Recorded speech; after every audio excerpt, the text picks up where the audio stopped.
You know, the last couple of weeks in the morning, thank you very much, we've been talking about living our best life, becoming the best us, the best version of us that we can become. And we thought it would be good to take an evening and unpack something around that, around seasons. Understanding seasons. You know, seasons are so crucial and important for us in our lives.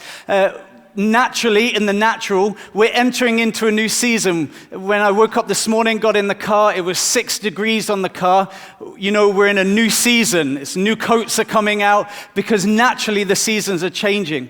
But God hasn't just put seasons in the natural world, but spiritually, seasons are a reality for us. That in our lives, we'll find that we enter into different seasons, and it's important for us to understand the importance and the nature of seasons. So we're going to turn our Bible straight away to Psalm 1. And what we're going to do is I'm just going to unpack a couple of things from Psalm 1, and then we're going to get a few people up to talk about their experience of navigating seasons. But of course, it's the Word of God that transforms us, not people's experiences. So we want to understand from the Word some of these principles and then how that's applied in people's lives and how they've gone forward with that. So let's read this together. Blessed is the one who does not walk in step with the wicked, or stand in the way that sinners take, or sit in the company of mockers, but whose delight is in the law of the Lord, and who meditates on his law day and night. That person is like a tree planted by streams of water, which yields its fruit in season, and whose leaf does not wither. Whatever they do prospers. Not so the wicked. They are like chaff that the wind blows away. Therefore the wicked will not stand in the judgment, nor sinners in the assembly of the righteous. For the Lord watches over the way of the righteous, but the way of the wicked leads to destruction. What the psalmist paints for us here is this incredible picture of a tree that is fruitful in every season. I love how the Message paraphrase renders that verse 3. It says, "You're a tree replanted in Eden, bearing fresh fruit every month, never dropping a leaf, always in blossom." And the truth is that if we understand seasons, then we can live in the reality of being fruitful in every season that we encounter. In every season that we're in, we're called to and challenged with by the word to bear fruit, never drop leaves, and to always be in blossom.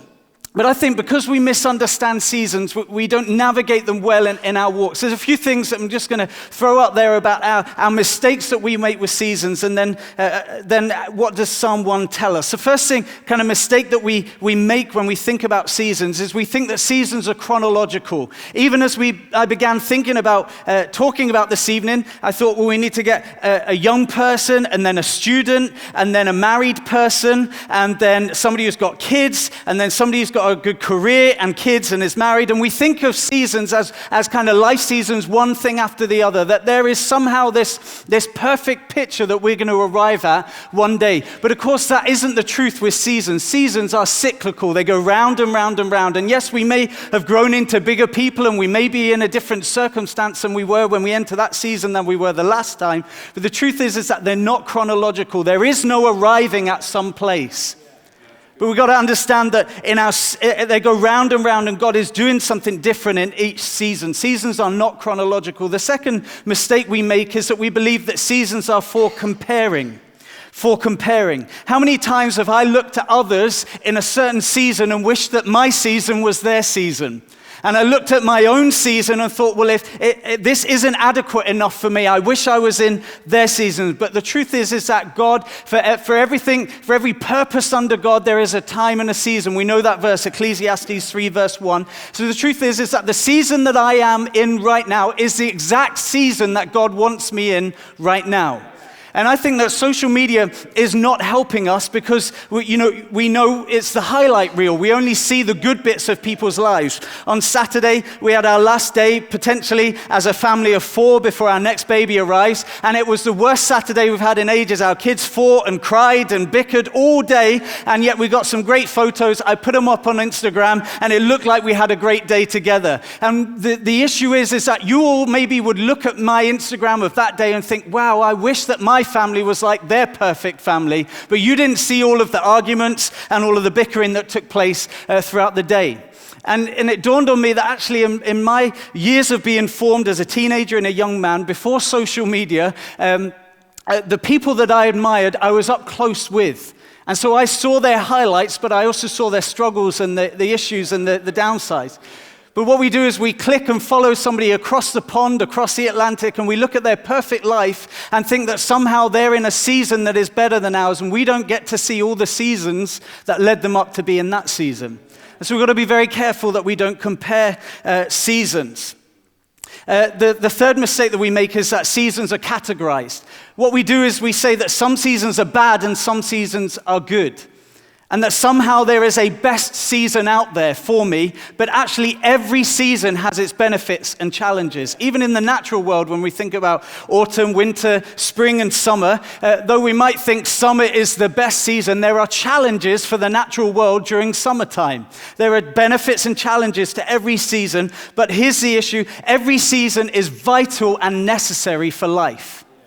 And you might be in a what you would describe as a difficult season, a dry season, a challenging season, but under God, it is vital for you to be in that season. God is doing something in you, and so we've got to understand that seasons aren't categorized into good and bad, but every season is vital for us. So how do we, no matter what life stage we're in, how do we stay fruitful, flourishing, and fresh? How do we be the people that Psalm 1 paints, the picture that is painted in Psalm 1. How do we be those trees that are planted by streams of water, yielding fruit, never withering, and prospering always? Well, here's a few things just for us to think about. The first thing is that we should be rooted. To be fruitful in every season, we need to be rooted. Forgive the lesson in trees just for a moment, but trees have two types of root, woody root and non-woody root. It's very technical. And so what happens is a tree has woody roots that go deep down into the ground. They follow the trunk and they go way down into the ground. The purpose of the woody root is to provide stability for the tree. So it goes deep down and holds like anchors, like foundations, holds the tree in place. The non-woody roots stay shallow and they spread far and wide around the tree. And the purpose of non-woody roots is to get water and nutrients for the tree to survive and stay flourishing. So these two types of root have vital purposes for the tree. And you understand where we're going with this. We've got to be rooted in God. Rooted in His Word, rooted in prayer, rooted in our identity and our relationship with God, not in what we do for God, but who we are before God. That regularly we find time every single day where we come before God, we listen to Him through His Word, and we communicate to Him through prayer. This is us being rooted in Him. And when we do that, we grow woody roots that send right down into the ground, that provide stability for our lives. So whether the wind is blowing, whether it's sunshine or snow or rain, we stay stable and secure in who we are in God. The problem is so many times we get too busy doing for God that we don't put roots down into God in our relationship with Him. The storms come, we struggle. But also then when we do that, we have non-woody roots that provide for us sustenance and water and allow us to be fruitful. And so we've got to be rooted in God. This is simple stuff, but important for us in navigating and being fruitful in every season. The second thing is that we need to be planted, rooted and planted.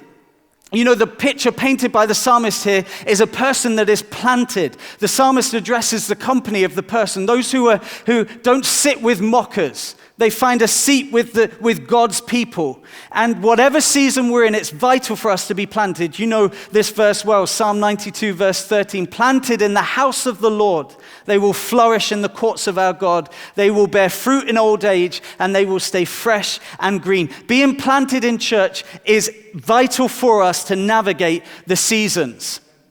And I know that some of you are new to this city, maybe new to this church, maybe you're going around churches trying to find the best place. You can go wherever you want, but make sure it's a place where you know you can be planted, where you can put roots down, where we make a commitment. Remember, we're the bride of Christ. There is a commitment to Christ in God's people. We're not dating Christ, we are the bride of Christ. There is a marriage relationship that is painted for us, a picture of that's given to us in the New Testament. And just want to put out there that time is irrelevant to planting.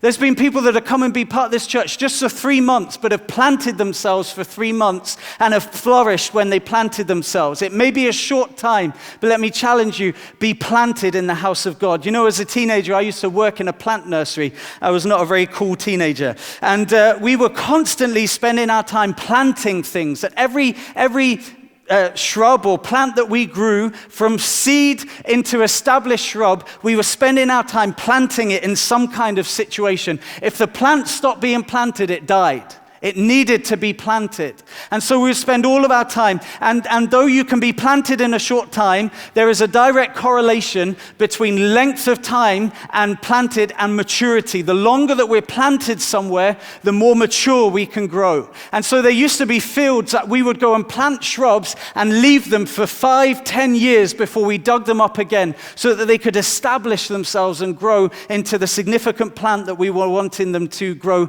into. So let's be people that are planted. And I love that Psalm 92, it says that we will flourish.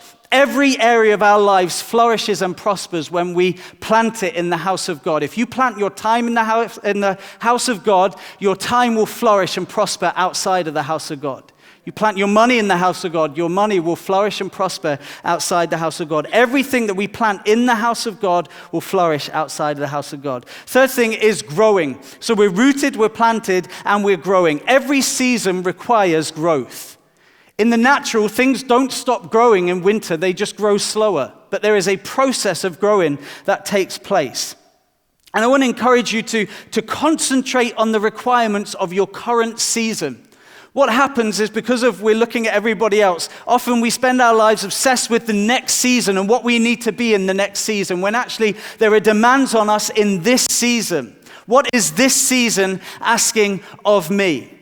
And I don't know what the next season will be for me in my life, but what I do know is God knows what the next season is. And so what God is doing is putting things in this current season that will prepare me for the next season. I hope you understand this picture. What we sometimes do is we spend our time here worrying about next year and what we need to be and what we need to get ready, and we miss what God is trying to show us right now, right in front of us. And if we would be faithful and steward well and submit ourselves to God in this season, then we'll be ready for what God has got for us in the next season. So don't be so caught up and worried about that next season, but concentrate on what God has got for you right now. God will prepare you for what you need to be in that next season right now. He knows that season, and he'll help you grow in this season. The last thing is that we're rooted, planted, growing, and we're fruitful. The picture painted here is of a tree that is fruitful in every single season. That you understand that as disciples of Jesus, we are called and commissioned to produce fruit, to do something with our lives, to bring a harvest, to bring a yield in from the product of our lives. And we've got to ask ourselves, what is right in front of me now? I might not have access to what God is going to have for me in the future, but right now, he's afforded me opportunities. And so what am I going to do to be fruitful with those opportunities right now? That we serve somewhere and we contribute. But I wonder that if we're so obsessed with misunderstanding seasons and trying to get to some season one day when we'll be happy with ourselves, then we miss out on producing fruit in this season right now that I'm in, or that season that I was in. And I don't want to get to heaven and learn about seasons in my life where I was unproductive and unfruitful and regret those seasons. You remember that when we get to heaven, once we've got through the Lamb's Book of Life and we make it through the gates, then we'll come to a judgment throne where we're judged for what we did with our lives, with what we did with what was given to us. And at that moment, all of my life will be judged. The fruit from my life will be judged. And I don't want to stand at the judgment throne and say, oh, well, I had a lot of coursework to do in that season, so I didn't bear any eternal fruit in that season. Or I had a family, so I let go of everything and I didn't bear any eternal fruit. But I want to live a life that bears fruit in eternity. And I'm sure you do too. And so let's be people that are fruitful in every season. You know, we heard, you may have met Christians say, I'm just in between seasons. I've stepped back from everything because I'm just trying to, there's a table there, just trying to discern what God has got for me in this next season. I sometimes struggle, I understand that language, but sometimes I struggle because right in front of them is a whole bunch of stuff that if they just began being fruitful in, then God would open the doors for the next thing. And so we've got to be people that are fruitful. I love how this psalm ends. It says, the Lord watches over the way of the righteous. The Lord watches over your way. And I want to say to you tonight that no matter what season, whether you've just moved into the city and you're starting to study, whether you're slogging through your second and third year, whether you're in the grand final of the fourth year, or whether you're doing life every day, whether it's with the kids or at work, whatever season you're in, the Lord is watching over your way. And live fully in the season that He has you in right now. And allow God to do what He needs to do in and through you in this season. Let's not be people that are so overtaken with this magical season one day that we might get to, but actually realize that God has got me in this season right now. Through His will, this is where I'm meant to be right now. So this will help us understand seasons. We thought it'd be good to get a few people up to come and sit at this table and to share from their lives. These are people that have done a few seasons, and they're going to share with us. I'm going to ask them some questions, and we would love this to be a conversation over these next 20 minutes or so. So my number is going to go up on the screen, and I'll keep a look on my phone. If you want to ask them a question about seasons, or if you're facing something, trying to understand something, then you can text me, and I'll include it in our conversation, because we want it to be a conversation for all of us to have together in this issue of understanding seasons. So I'm going to invite Ailey, Mary, and Craig to come up to the table. Let's give them a hand as they come. And great. You want to just introduce yourselves for those who don't know you, who you are, and what you do, I guess, yeah? Hi, I'm Ailey. I am married and have 2 kids, 2 boys, and I am a primary school teacher part-time, and I also work at church leading the kids ministry here. I'm Craig, married with 4 kiddies, and I work here as the operations director, joined the team 4 months ago. Great. I'm Mary, married, no kids, and yet. And I'm just started working, so I was a student for a long time, but now just working as a dentist. Great. Mary, I want to start with you because you were a student for about 20 years. I'm free. You're free. And you just finished being a student.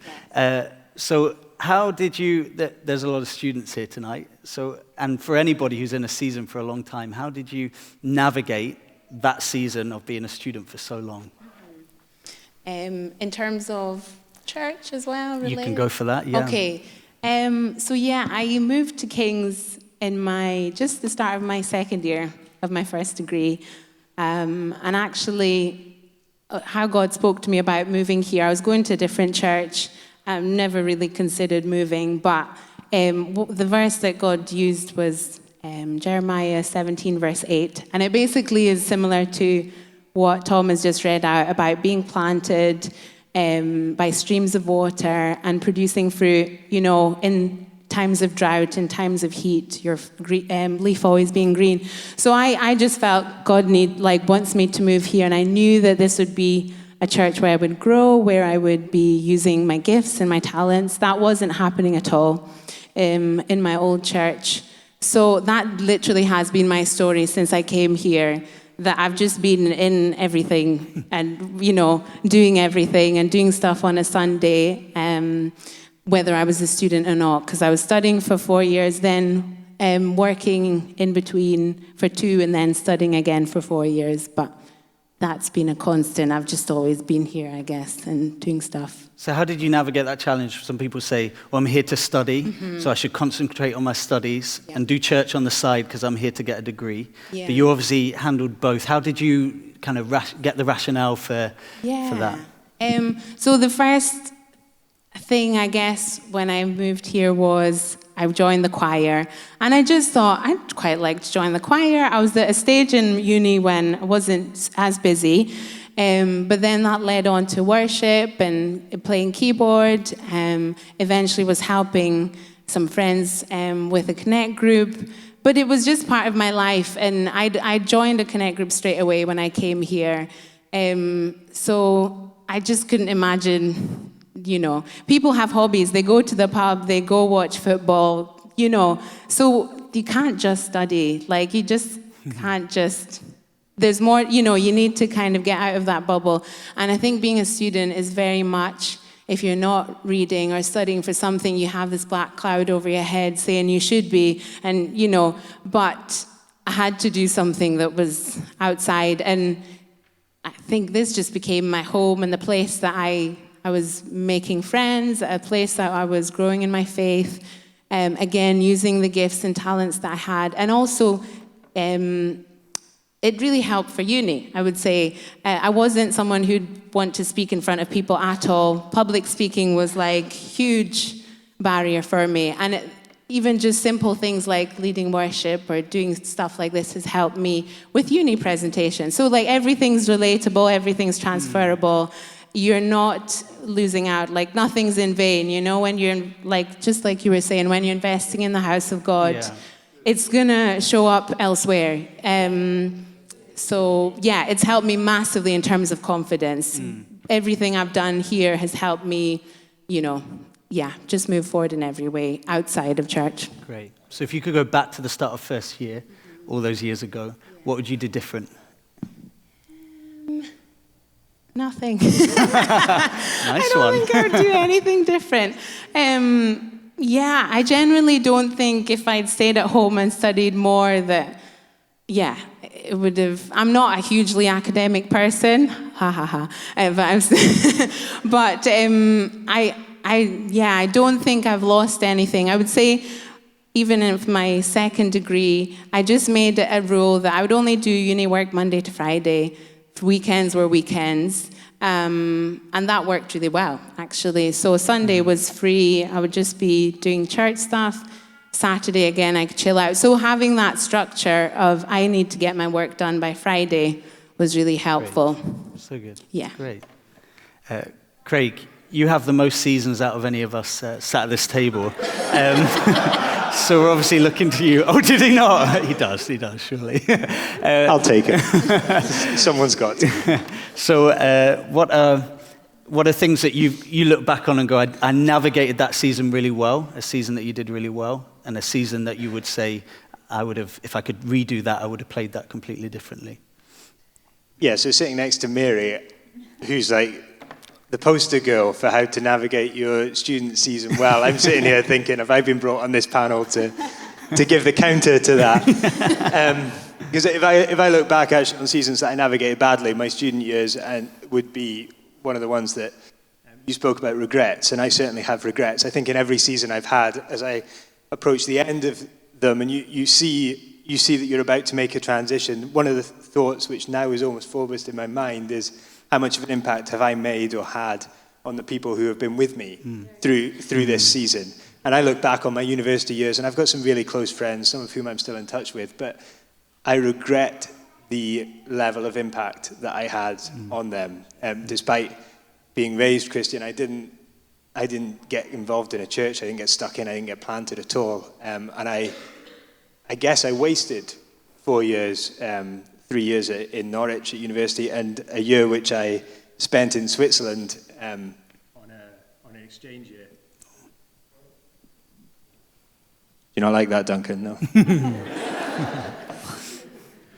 I spent a year in Switzerland, and I just started going out with Lynn, who's now my wife, and I lived in Switzerland as though I was in Aberdeen, so I spent all the time on my phone and calling back, and there was a great church there, and I went, but I didn't get plugged in. I would come back and phone Lynn or whatever, and just thought, this is 10 months, it's coming to an end, and I think I learned quite quickly how to put in my mind the thought that nothing lasts forever. So I would, if there was something I didn't like or something I didn't enjoy, that would just become my mentality. Everything has an end. Nothing lasts forever. I can get through this. And while that maybe sounds sort of stoic and like a good coping mechanism, it's really unhelpful, because it means that you just think this will end, and you don't think What could I do? How could I get plugged in? How could I be a part of this thing that I'm in the middle of? And that was too often my attitude, certainly at uni, was this will end. I don't want to be here right now, but I won't be here forever. So if I keep my head down, I'll get through it, get out the other end. And now I look back with regret on a good few experiences that I had there where I didn't do what I think I could have done and didn't have the impact that maybe God wanted me to have in those places. Yeah.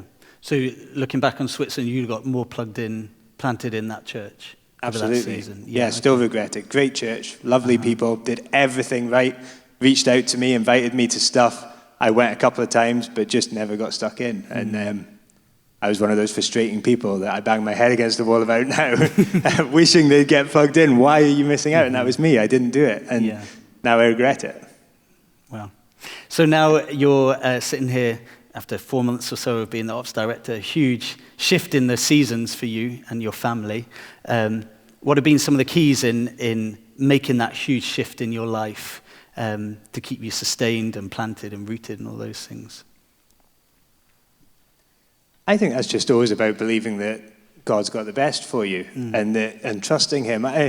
My work, once I left uni and started work, my work has always been very project-based, very transitional. So every job I ever did had an end coming. I'm not somebody who understands career very well. There's people here probably who have careers in medicine or law or banking, and you have a plan that you will stay in that career and it will see you out. And I've never understood that. I've always been a project-minded person where my whole career has been in segments, and an end would come and I would have to trust God to show me what the next step was. And actually, the transition into this role came right as I took my first steps into a career-type job, and I thought, wow, I could settle down here. And then God said, well, no, would you go and work in the church? But the number of times that I've stood here and prayed here and said, God, use me as you want to. I want to do what I can for you. I want to go where you want to send me. In fact, just downstairs in Friday night prayer at the start of this year, I repented of something which I've been holding back from God for a long time. I grew up on the mission field, and for as long as I can remember, I've been like, I would never go back to the mission field. I want to stay in the UK. And I'm not saying that God's calling me to the mission field, but I did have to repent of that and say to God, hey, do you know what? I've been saying no to that for a long time. If you do want me to go, I guess I'll go. And I put that one to the side. So it's just been a constant thing of, I'll be where you want me to be, God, and I'll do what you want me to do. And the people, always the people. Because everywhere I've been, I can look back on the great relationships and the people I had a laugh with and people I sat next to, and every time it's a wrench when you leave them and you move on to something else, because you think, have I impacted them the way God wanted me to? Everyone precious to God, and I was there for that time. Did I show Jesus to them? And who's going to show Jesus to them now when I leave and go on to something else? Who's going to come in behind and take them on their next step towards knowing Jesus? So that's always been in my head whenever I've made a step. Very good. Guys, I have about 2 questions left. And so please text in if you have anything to ask. If you know me, you know I'm rubbish at conversations. You don't want to listen to me trying to make up questions I haven't pre-planned. So text in the questions, that would be helpful. Ailey, you have lived in Scotland, Australia, and now back to Scotland. So quite an amazing journey that you and Simon have been on. How has it been when you're in one season, but you know you kind of want to be in that next season? So you kind of had that call to go to Australia, and then you're living here, but with that call, you're in Australia, and then sensing God call you back here. But how do you navigate that tension between living in your present, but believing for what God has called you to and got for you? Well, I definitely didn't always do it well, so I'll be honest about that. But I think that it goes back to what you've been speaking about how every season, we're not just there to give glory in the good seasons, but we're there to give glory in every season. And I think that actually, for me, one of the most challenging seasons is the in-between, the transition. And it's not even the hard times, because I feel like that you've got something to focus on, you've got something that takes your energy, you've got to press in, you've got to pray, you can be active in that.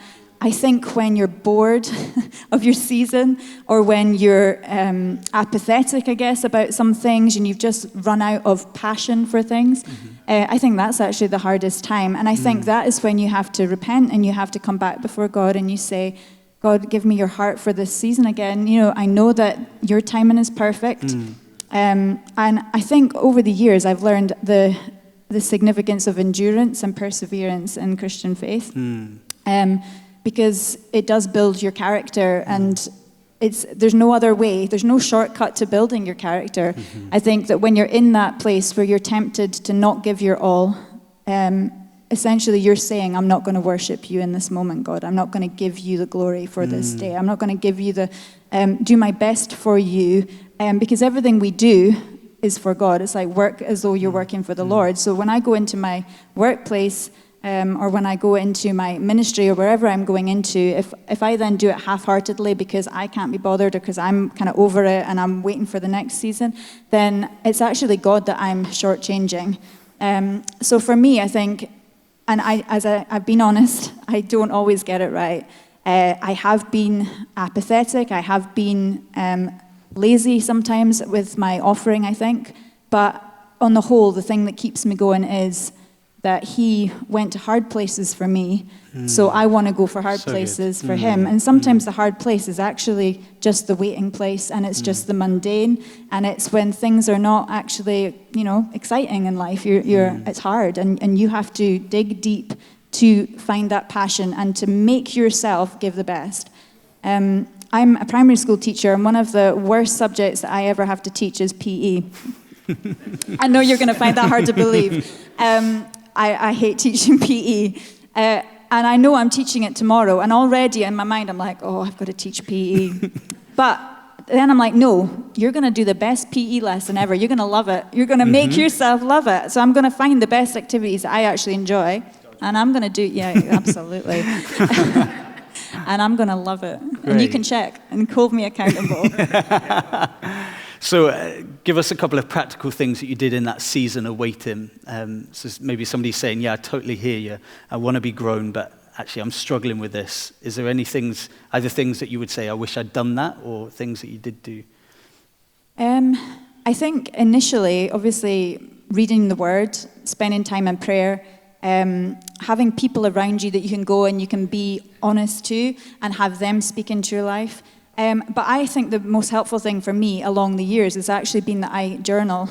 And I have kept a journal of my faith, essentially, since I started coming to this church, which was when I made my full-on commitment, I'm going to follow Jesus.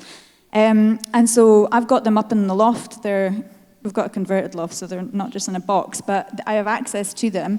And I can see over the years, seasons in the past, where I have been in a similar place and where God has been faithful.